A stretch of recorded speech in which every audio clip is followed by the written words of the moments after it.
but it'll Okay. come on. Hey, everyone. Welcome to the Entrepreneurs Hangout podcast. We have a special day here because typically we go live on Wednesday, but today's Friday, and I have a very special guest, Nancy Benet. I am going to let you introduce yourself because I always feel that, you do it better than I do. But I am so happy because we've got an entrepreneurial CPA to answer all of the questions that everybody has about accounting and business and how to's. And so now we've got the queen bee right here. Well, hi, Kylie. It's so nice to talk to you and be here with you and your guests. My name is Nancy Benet, and I am a CPA in Florida and South Carolina. And I had a long route to get where I am. I do own a CPA firm here, as well as about six other businesses. And I failed at the first five businesses I ever owned. And it left me divorced with four small children and $650,000 in debt.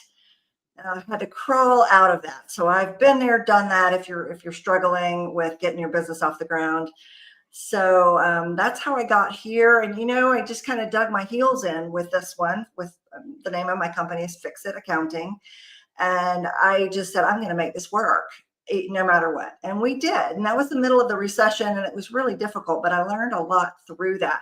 So here we are, 15 years later, and in really good shape. And I just love entrepreneurs. That is my person, my peeps. I just enjoy so much, and I talk to entrepreneurs all day, every day in my business. And so I'm excited to be here.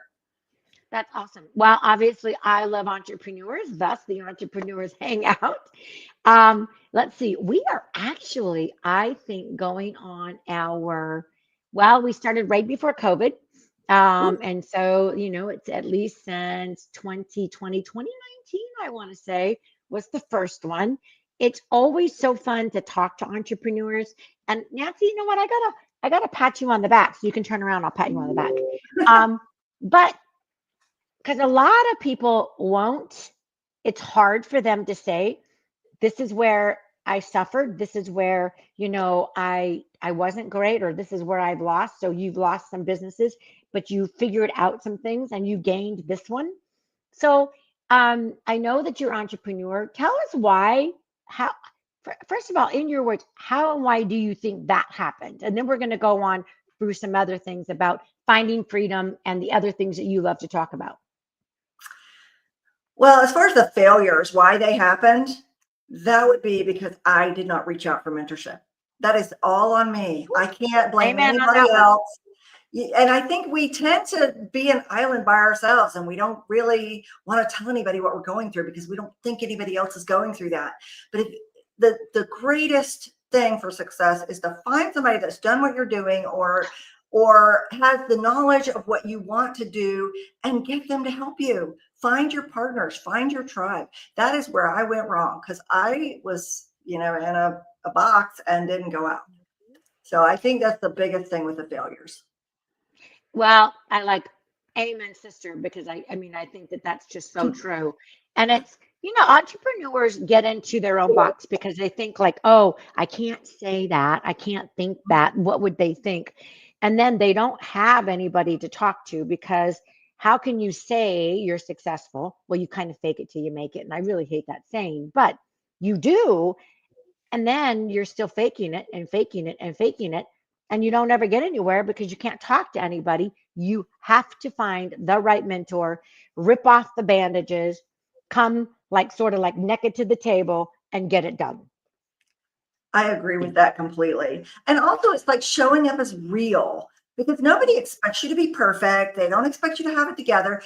Just be you and learn how to take the mask off, because that's where I was, a lot of layers in between me and so I had no good relationships. And I Yeah. think once you become a real person, and show yourself, it's just so liberating, and it's so beautiful, because then you really can connect with other people. Yeah, and you can actually learn. And Yeah, I always say, like for example, finding a mentor at the beginning will save you hundreds of thousands of dollars and years and years and years. Just like for you, absolutely. yeah, we don't have to go through all of that. So that is awesome. So now I want to ask you. we talked a little bit from like when we were getting to know each other. And I would love to know how you become friends with money and grow your wealth. Uh, that is such a great question because even though I was successful in a CPA firm, I didn't have a good relationship with money. I was always taught money doesn't grow on trees. There's always lack. There's never enough. And so that's ingrained inside. And I believed that. And so whenever money would come in, I would send it right back out in terms of, building the business and stuff. And so I never had a cushion or anything like that. And it wasn't until I had to get my head on straight about that and really dig deep inside of me as to why I had these money problems. It was me. It was not how much money came in or went out. It was the way that I handled it. And so I had to get really clear on that and really responsible to myself. And actually, I was having lunch with one of my friends, and I was complaining to her because it was time to make payroll again, and I didn't have enough money. I had sent it all out on rehab projects or whatever I was doing with the business, and she looked at me like, "What? What are you doing? You can't do that. You have to have a cushion." And so she taught me this little bitty principle about having a new zero. And she said, "You need to have, decide what that new number is." And for me, it was like $30,000 because my payroll was big and I needed to have a cushion. And so I said, "Okay, I'm going to save up to $30,000." It felt like it was the most giant number in the entire world. Yeah. And I said, "But I'm going to do it, and I'm going to give myself 12 months." And so I started cutting expenses. I stopped spending anything that wasn't necessary. I, really focused on increasing revenue and decreasing expenses. And I had that $30,000 in 60 days. That's And it gave awesome. me so much confidence that I kept going. Like, you keep adding to it. And so I just never looked back. And I think that was one of the major things, but it was also understanding where that feeling in me of worthlessness or not deserving came from. And it was from those voices in my head from my childhood. There's never enough. You're not good enough, whatever that was. And I had to really overcome that before I could start building wealth. Yeah. Yeah. I just want to make a comment too on that because I think that the conversation about money, and by the way, anybody that's listening, you're more than welcome to put some questions in the chat. Um, but my thought on this is whether it's like we have a hard time, not everybody, of course, but I think women especially have a hard time talking about money Mhm. because then we get all twisted up and we start feeling, and I've been there in my life. I mean, so we're starting to feel like, oh my gosh, I must be dumb. I must be stupid. I must be like, why can't I? What am I thinking? How can I? And all that. And, my family had a very positive attitude about money. It wasn't negative, but it wasn't you didn't know how to budget for a business or anything like that. So it was just you're just kind of faking it. And then you get into trouble and you start feeling bad and you can't talk about it. Yeah, that's true for entrepreneurs because our budgeting is very different than Mhm. someone with a W-2 job. Because Yeah. your income's steady, your expenses are steady with that, and you really can budget for it and budget for saving. But when you're an entrepreneur, things happen, and you just have to be Yep. prepared for that. And I'm always telling my clients and other entrepreneurs that I meet in CEO groups and whatever, Mhm. that you have to have a cash cushion. You have to. Do Yeah. not rob your business. I see it all the time, and I've got one client now that's in bankruptcy, personal and professional, because he just didn't listen. He just kept Right. pushing, trying to grow too fast and taking too much money out of the business. I call that robbing your business Yep. because your business needs cash. That's what will help Mhm. you grow. It will help you build. And he just lived the higher lifestyle. He really wanted to be something more. And I Yeah. think that's to his detriment. And anybody else that does that, and it's not just him. It happens all the time. Oh yeah, absolutely, absolutely. So, on the flip side of that, what do you think about like where entrepreneurs are? Obviously, we know the glass is half empty, that they're always so positive. They're always projections aren't exactly the right way. Um, what do you think of like, well, I just thought I could do it. How do you start? I get like, okay, I know that I'm in trouble, like I've got to cut expenses, but like I'm saying from day one, what would you say how to do it? They're on a tight budget. They're doing this on a wing and a prayer. And that's the real truth. That's the real truth on entrepreneurs for the most part. What would you say at the beginning, how to get there? Don't quit your day job. Start as a side I love that, hustle. Nancy. Yeah, Yeah, because it yeah, I puts too say the much same thing. pressure. There's too much weight on your shoulders when you started this business and you really don't have any income or no revenue coming in, and you're quitting your job and you're like, oh my God. And that pressure causes you not to be able to perform. You have to be in a relaxed state. Yep, And so I, yep. I think that's a big deal. If you can do it as a side hustle to begin with, that's better. And then, I would caution you, I get questions all the time. How can I get financing for my business? You Mhm. can, but it's going to take a good credit score on your personal side Right. and you have to pay that back. So if Yep. you can finance it yourself, do that. Hmm.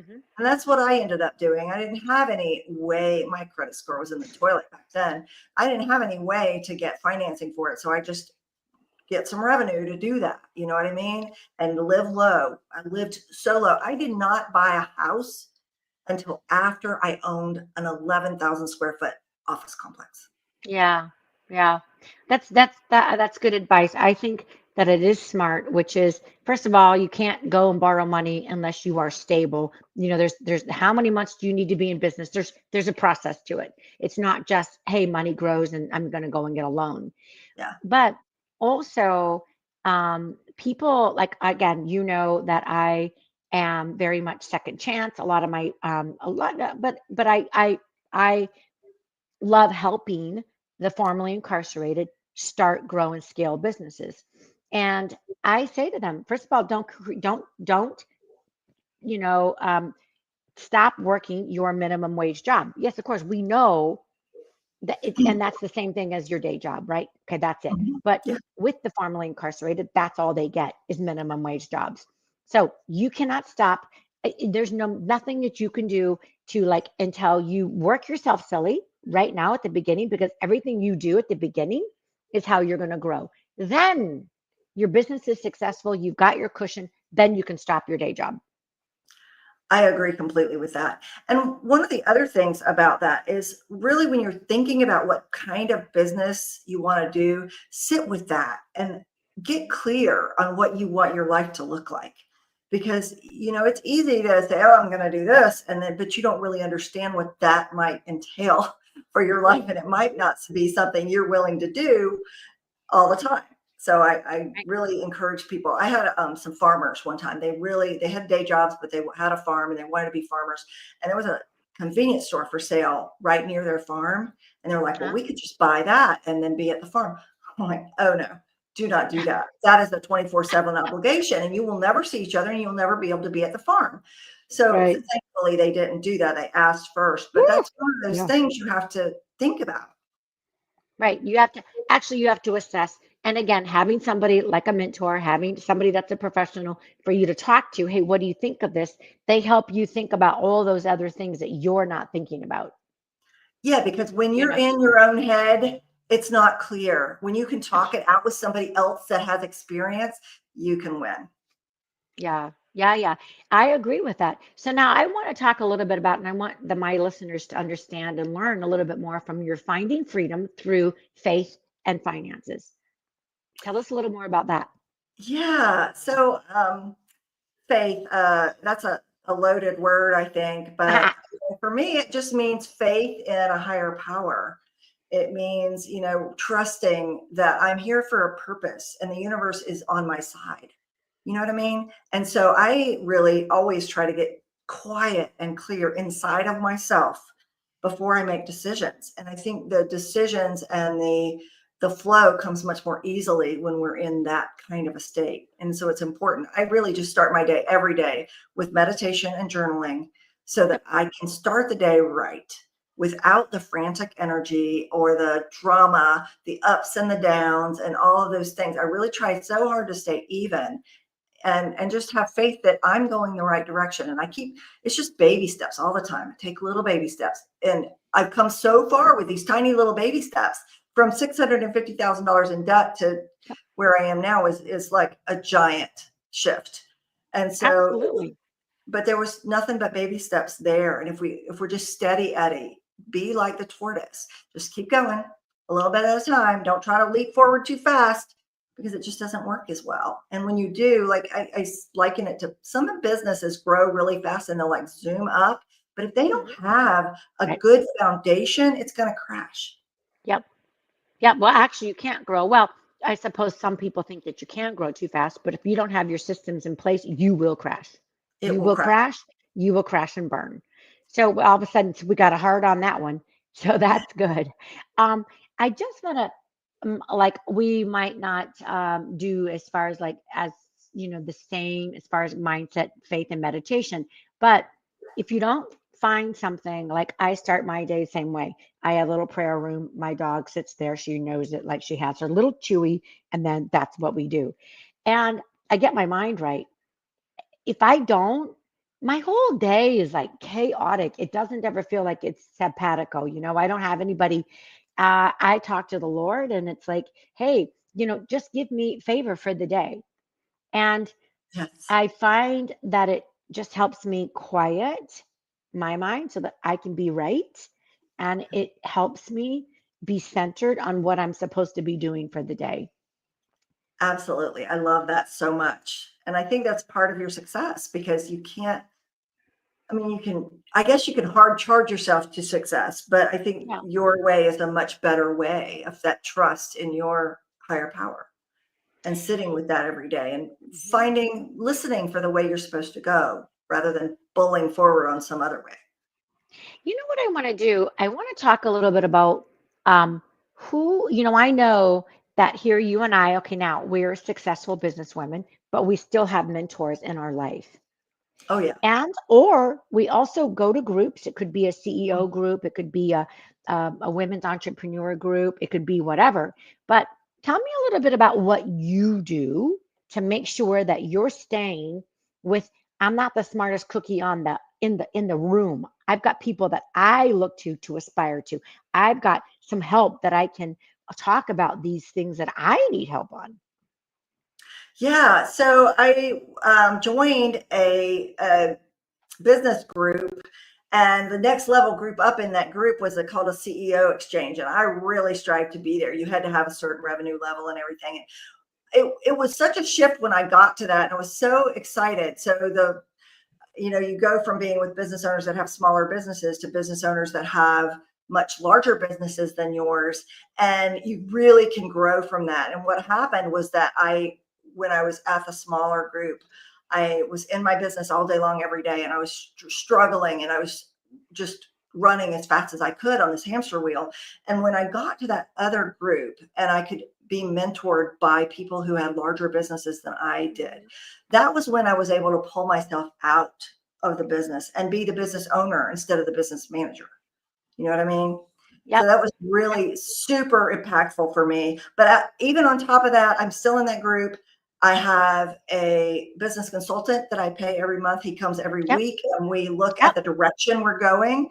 And then I also belong to another CEO group that I started with. It's just my CEO women friends. Mhm. Well, we have one man, but he's my son, so he doesn't count. Yeah. And I want to just say something. Guess what, y'all? Those groups and that mentoring and those, it's not for free. It That's right. costs you. And oh my gosh, is the money so worth it? Because you have connections, you have lifelines to people that can actually help you grow and scale and stay out of the hot seat. I think that's an investment. It is not an expense. It is an Thank you. investment in yourself. It is an investment in your business. And it's some of the most impactful funds you can spend. Because, like I said, when I had all those 5 business failures to begin with, I had no mentor. I didn't do any of that. I didn't spend any money on that. I wasn't working on personal development. Yep. And those were all failures. And, the lost opportunity cost of those years and what we lost with the $650,000 and all of those things was, it didn't have to be that way. If I had joined a group and been willing to pay some money and had a mentor, I would be millions and millions and millions of dollars ahead. And it would not have cost anything near that. Yep, that's awesome. That's awesome. So, so one thing too is, and I love what you're saying, which is absolutely so true. finding somebody, finding a group that you can really feel free to talk to because it's going to help you grow. It's going to save you thousands of dollars, years and years and years of experience and whatnot. So before we finish, I know that you've got a book that's coming out, a Yep. workshop. Of course, tell our listeners about that, and we'll make sure that anything that you've got of how to find it, how to buy it, all that kind of stuff is on there. And Nancy and I are going to have some exciting things coming up because I know we're going to be working together. And so our goal is to help you grow your business, be financially free and independent and be able to do great things with your business. But tell us about your course and your book, Nancy. So we have a new book coming out on January 20th. It is called Tame Your Money Monster. And it has an accompanying course about taming your money monster and learning how to do that, learning the skills of money management. And that is from our company called Success Your Way, which is for women entrepreneurs. And we have some other classes there where we teach you the mindset of business and just the nuts and bolts of business from a CPA's perspective. So it's really fun and we love doing that. It's just great. That is great. So there's a book, and then there's the workbook that goes along with it, and of course, Book, that's and awesome. it's not a work, but the book is more of a novel. It's a story Oh, about a nice. woman who was in financial trouble and how she got out and really faced her money monster because she really believed she had this money monster and it was great. It was from her childhood. And so a really nice story with pictures, very easy read. And then, if you want to go further with that, there's the course. It's an online course that goes with that. And you can find all of that at successyourway.com. Got it. And we'll put that link in the show notes. So that'll be amazing. Well, I can't thank you enough. I'm so glad that we got a chance to connect. We're not that far away. You said you're in South Carolina, yes? Florida. Florida. Whereabouts I in have Florida? DeLand. We're Oh, between Daytona Beach and Orlando. yes. Yeah, I know where that's at. That's awesome. I Yeah, go to Florida quite often. it's beautiful down here. I think everybody comes here. Yeah. Well, especially now getting to be this time of the year. Yeah, Yeah. absolutely. You guys have been busy, busy, busy. So, well, Nancy, thank you so much. We are so grateful for you. You've got like everything that it takes to be the CPA and the entrepreneur. What a perfect match. And I look forward to talking with you again, maybe having you back on, doing a deeper dive on some specific topics. And we'll get some really great feedback on this. And you guys, listen, tell us what you want to know. What would you like to ask Nancy? So let's have her back on and do a deeper dive on to help you strive and thrive and grow your business in the right way. And you heard it from the horse's mouth, if you will. It's a CPA that's been there, done that, and she's great to be able to talk to. And what a great advisor. Thank you, Kylie.